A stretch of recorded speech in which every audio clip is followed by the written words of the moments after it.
പഴയ കാലത്തൊക്കെ പത്മരാജനും അതുപോലെ തന്നെ ഭരതനൊക്കെ ഒരു കഥ കയ്യിൽ കിട്ടിയാൽ ആ കഥയ്ക്ക് അനുയോജ്യമായുള്ള ആൾക്കാരെ തേടി പിടിക്കലാണ് അവരെ പണി. അതിന് എത്ര ദിവസം ഊണും ഉറക്കമില്ലാണ്ട് അവർ അന്വേഷിക്കും. അതുപോലെ തന്നെയാണ് പറങ്കിമല എന്ന് പറഞ്ഞ ഒരു കഥ കിട്ടിയപ്പോൾ അതിന് നല്ലൊരു നടീനെ വേണം. കാണാത്ത മുഖമായിരിക്കണം, നല്ല സൗന്ദര്യം ഉണ്ടായിരിക്കണം, നല്ല ബോഡി സ്ട്രക്ചർ ആയിരിക്കണം എന്ന് പറഞ്ഞിട്ട് ആ നടിക്ക് വേണ്ടിയുള്ള അന്വേഷണം തുടങ്ങണം. ഇന്നിപ്പോൾ ആരെങ്കിലും അത് ചെയ്യുമോ? ഒരു നടൻ്റെ ഡേറ്റ് കിട്ടിയ നടീനെ ഇട്ട് വെച്ച് അഭിനയിപ്പിക്കും. ആ ക്യാരക്ടറിൻ്റെ അനുസരിച്ച് ഒരാളെ തപ്പിപ്പോകാൻ അവർക്ക് നേരമില്ല. അപ്പോൾ അങ്ങനെ ഈ ഭരതൻ കണ്ടെടുത്ത ഒരു കറുത്ത സുന്ദരിയാണ് സൂര്യ. പറങ്കിമല പടം വലിയ വിജയമായില്ല എങ്കിലും സൂര്യയ്ക്ക് അതൊരു വലിയൊരു ബ്രേക്കായിരുന്നു.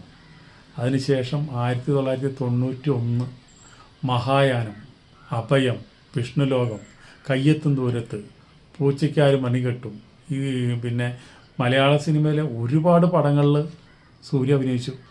പക്ഷെ ആ അഭിനയിച്ചൊക്കെ ഉണ്ടെങ്കിലും എല്ലാവരും അറിയണത് എന്താണ്? പറങ്കിമല സൂര്യ എന്ന് അറിയുള്ളൂ. പക്ഷെ അതിനേക്കാളും കൂടുതൽ സിനിമകളിൽ അഭിനയിച്ചിട്ടും അതിലൊന്നും പേര് കിട്ടാണ്ട് ഈ പറങ്കിമല മാത്രമാണ് സൂര്യക്കും ഓർമ്മയുള്ളത്. പറങ്കിമല മാത്രമല്ല, വേറൊരു പടത്തിൻ്റെ പേരും സൂര്യക്കും ഓർമ്മയില്ല. അതാണ് എൻ്റെ ഏറ്റവും വലിയൊരു ഇത്. ശരിക്കും പറഞ്ഞാൽ ആദാവൻ്റെ ഭാര്യയിലെന്ന് പറഞ്ഞൊരു പടമുണ്ട്. അതിൽ എന്താ അഭിനയം എന്നറിയാം സൂര്യയിലെ. അതുപോലെ ഒരു യുഗസന്ധ്യ, അതുപോലെ തന്നെ നിറമുള്ള രാവുകൾ. വടക്കൻ വീരഗാഥയിൽ അഭിനയിച്ചിട്ടുണ്ട്. വടക്കൻ വീരഗാഥയിൽ ഒരു കൊല്ലപ്പണിക്കാരത്തിയായിട്ടാണ് അതിൽ അഭിനയിച്ചു പോകുന്നത്. അതുപോലെ തന്നെ തമിഴിൽ ഒരു വീട് ഒരു വാസൽ എന്ന് പറഞ്ഞൊരു തമിഴ് സിനിമയിൽ അഭിനയിച്ചിട്ടുണ്ട്. അങ്ങനെ ഒരുപാട് ഭാഷകളിൽ അഭിനയിച്ചിട്ടുണ്ട് ഈ സൂര്യ എന്ന് പറഞ്ഞു കഴിഞ്ഞാൽ. പക്ഷേ ഇപ്പം നമുക്ക് സൂര്യനെ നമ്മളിപ്പോൾ അടുത്തിടെ എല്ലാവരും കണ്ടു എന്ന് പറഞ്ഞു കഴിഞ്ഞാൽ ഒരു ഫങ്ഷന് വന്നിരിക്കുന്നു. അത് ഓരോ വർഷത്തിലും ഇവർ നടത്തുന്ന ഫങ്ഷനാണ്. തമിഴ് സിനിമയുടെ ഒരു ഇതാണ്. തമിഴ് സിനിമയും പഴയ ഒരു കൂട്ടുകെട്ടാണത്. 70 മദ്രാസ് മെയിൽ കൂട്ടായ്മ എന്ന് പറഞ്ഞിട്ടൊരു കൂട്ടായ്മയുണ്ട്. ആ കൂട്ടായ്മയിൽ പങ്കെടുക്കാനാണ് ഇവിടെ രേവതിയുടെ നിർബന്ധ പ്രകാരമാണ് സൂര്യ ഇവിടെ എത്തിയത്. കൊച്ചിയിലെത്തി. അപ്പോൾ ആ കൊച്ചിയിലെത്തിയപ്പോൾ സൂര്യനെ കണ്ടപ്പോൾ എല്ലാവരും ഞെട്ടി. കാരണം എന്താണെന്ന് വെച്ചിട്ടുണ്ടെങ്കിൽ ഭയങ്കരമായിട്ട് പ്രായമായി.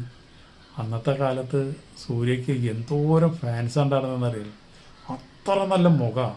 കറുത്തിട്ടായാലും എന്താ കറുത്തവർക്ക് 7 അഴകാന്ന് പറഞ്ഞു കഴിഞ്ഞാൽ കറുത്ത ഒരാൾക്ക് 7 അഴക് ഞാൻ കണ്ടുള്ള സൂര്യയ്ക്ക്. അതുപോലെ തന്നെ നല്ല ശരീര വടിവ്, അങ്ങനെയുള്ള നല്ല സംഭാഷണം. അപ്പോൾ നല്ലൊരു ശരിക്കും പറഞ്ഞ ഒരു കറുപ്പാന്ന് പറയും.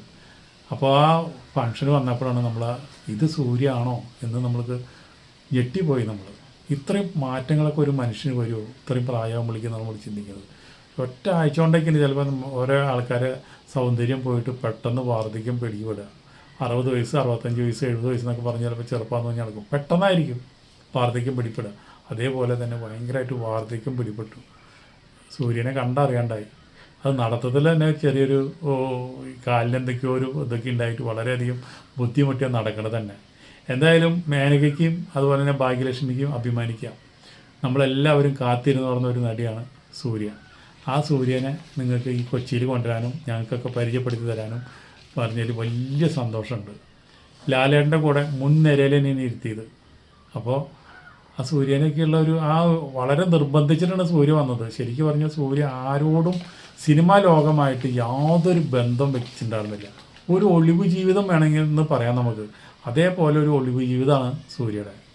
സൂര്യക്ക് ശരിക്കും പറഞ്ഞു കഴിഞ്ഞാൽ ഉയിരും ഞാൻ നാടാകെ എന്ന് പറഞ്ഞൊരു പടമുണ്ട്. അതിൽ മേക്കപ്പ് വേണ്ട. ശരിക്ക് അങ്ങനത്തെ ഒരു കഥാപാത്രമാണ് കിട്ടിയത്. അതുപോലെ തന്നെ സമാന്തരങ്ങൾ, അരപ്പട്ട കെട്ടിയ ഗ്രാമം, ഒരിടത്ത്, മീനമാസത്തിലെ സൂര്യൻ, ഇലഞ്ഞിപ്പൂക്കൾ, തീൻ തരികടത്തവും, അതുപോലെ ഒരു യുഗസന്ധ്യ, നിറമുള്ള രാവുകൾ, പിന്നെ അതുപോലെ കുറുക്കൻ രാജാവായി, കഥയ്ക്ക് പിന്നിൽ, അഗ്നിമുഹൂർത്തം, ഇങ്ങനെ പറഞ്ഞ് ഒരുപാട് പടങ്ങൾ സൂര്യ അഭിനയിച്ചിട്ടുണ്ട്.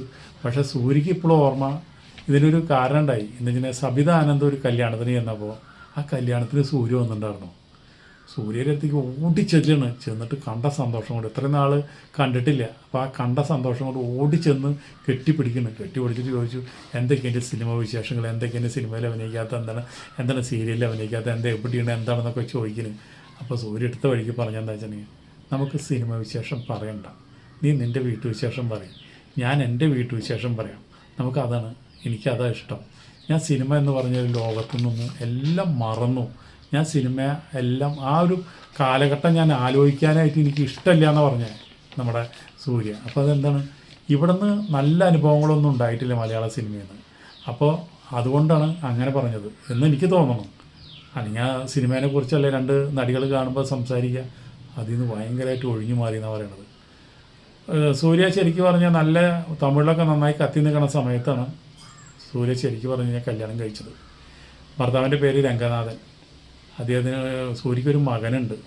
ആ മകൻ ഇപ്പോഴും അറിയില്ല അമ്മ ഫേമസ് നടിയാണെന്ന്. മലയാളത്തിലെ, തമിഴിലെ, തെലുങ്കിലൊക്കെ ഫേമസ് നടിയാണെന്നുള്ളത് ഇപ്പോഴും അറിയില്ല. ഒരു നടിയുടെ ഒരു നടിയാണെന്ന് പറഞ്ഞിട്ട് ഒരു സ്ഥലത്തും ചെന്ന് പറയില്ല, ആരോടും പറയില്ല. അങ്ങനെ ഒരു ജീവിക്കുന്ന ഒരു വ്യക്തിയാണ് നമ്മുടെ സൂര്യ. അപ്പോൾ ഇന്നത്തെ കാലത്ത് ഒരു 10-20 കൊല്ലം കഴിഞ്ഞാലും ഞാൻ സിനിമാ നടിയായിരുന്നു പണ്ട്, ഞാൻ നടനായിരുന്നു എന്ന് പറഞ്ഞിട്ട് ആ പടത്തിൻ്റെ പേരും പറഞ്ഞ് നടക്കുന്ന ആൾക്കാരാണ്. നടികളായാലും നടന്മാരായാലും സിനിമ ഫീൽഡിൽ നിന്ന് ഔട്ടായി കഴിഞ്ഞാൽ അവരതാ ചെയ്യാറ്. സൂര്യ അതല്ല ചെയ്യുന്നത്. സൂര്യ ഒരു സ്ഥലത്തും ഞാനൊരു നടിയാണ് എന്നുള്ളത് പറഞ്ഞിട്ടില്ല. ഭർത്താവിന് മാത്രം അറിയുള്ളൂ. ഭർത്താവ് വെച്ചാൽ ഭയങ്കര ബിസിനസ്മാനാണ്. അവർ ചെന്നൈയിലും ആന്ധ്രയിലൊക്കെ ഏറ്റവും നല്ല ബിസിനസ്സാണ്. ശരിക്കും പറഞ്ഞാൽ തെലുങ്കാനയിലാണ് സൂര്യയുടെ വീട്. തെലുങ്കാന ആണ്. പറങ്ങിമലയിൽ വന്നപ്പോൾ ഭാഷ അറിയില്ലായിരുന്നു. ആ ഒരു ചലഞ്ചായിട്ട് ഏറ്റെടുത്ത് ആ സിനിമ കഴിയുമ്പോഴേക്കും മലയാളം പച്ച മലയാളം പറയും. ഇപ്പം മനോഹരമായിട്ട് മലയാളം സംസാരിക്കും. അത് ആ ഡെഡിക്കേഷനാണ്, ആ ഒരു സിനിമയോടുള്ള ഒരു സ്നേഹമാണ്. അത് സൂര്യൻ നാടകത്തിൽ കൂടി തന്നെയാണ് തുടക്കം എന്ന് വരച്ചത്. അത് കഴിഞ്ഞിട്ടാണ് സിനിമയിലേക്ക് ബാലതാരമായിട്ടും മറ്റുള്ള കാര്യങ്ങളൊക്കെ ആയിട്ട് കയറിയത്. അങ്ങനെ ഇപ്പോൾ മകന് പോലും ഒരു നടിയാണ്, ഫേമസ് നടിയായിരുന്നു എന്നുള്ളത്. അർജുൻ എന്നാണ് മകൻ്റെ പേര്. ആ അർജുനന് പോലും അറിയില്ല എന്ന് പറയുമ്പോൾ സൂര്യ അത്ര രഹസ്യമായിട്ടാണ് സിനിമയിൽ അഭിനയിച്ചത് മറച്ചു പിടിച്ചു പോകണം. അപ്പോൾ അതാണ്, അങ്ങനെയാണ് ലാളിത്യം എന്ന് പറഞ്ഞാൽ. അതാണ് നമ്മൾക്കിപ്പോൾ ആദാമിൻ്റെ ഭാര്യയിലെ ആ അഭിനയം കണ്ടിട്ട് നമ്മുടെ മുമ്പിൽ ഇപ്പോഴും സൂര്യനെ തിളങ്ങി നിൽക്കുക. പഴയ മുഖം നമ്മൾക്ക് മറക്കാൻ കഴിയില്ല. ആരായാലും സ്നേഹിച്ചു പോകുന്ന ഒരു മുഖമാണ്. അതുപോലെയുള്ള ഒരു ടാലൻ്റ് ആർട്ടിസ്റ്റാണ്. അത്രയും ടാലൻ്റ് ആർട്ടിസ്റ്റാണ്. അങ്ങനത്തെ ഒരു ആർട്ടിസ്റ്റൊന്നും ഇപ്പോൾ മലയാള സിനിമയിൽ വരുന്നില്ല. അതിന് ഒരുപാട് നമുക്ക് മലയാളിക്ക് ഒരുപാട് സങ്കടമുണ്ട്, വിഷമമുണ്ട്. ആ ഭരതൻ്റെയും അതുപോലെ പത്മരാജൻ്റെയും ഒക്കെ കാലം കഴിഞ്ഞതിൽ ഇപ്പോഴാണ് നമ്മളതിനെ പറ്റി വിഷമിക്കുന്നതും ദുഃഖിക്കുന്നതും. മുറ്റത്തും മുല്ലയ്ക്കും മണയില്ല എന്ന് പറഞ്ഞ പോലെ അന്നത്തെ കാലത്ത് നമുക്കത് മനസ്സിലായിട്ടുണ്ടായിരുന്നില്ല. അവരൊക്കെ മൺമറിഞ്ഞ് പോയപ്പോഴാണ് അവരെ വില നമ്മൾ മനസ്സിലാക്കുന്നത്. അപ്പോൾ ഇത്രയേ ഉള്ളൂ സൂര്യനെ കുറിച്ച്. എന്നും നല്ലത് മാത്രം പറയാനുള്ള സൂര്യനെ കുറിച്ച്.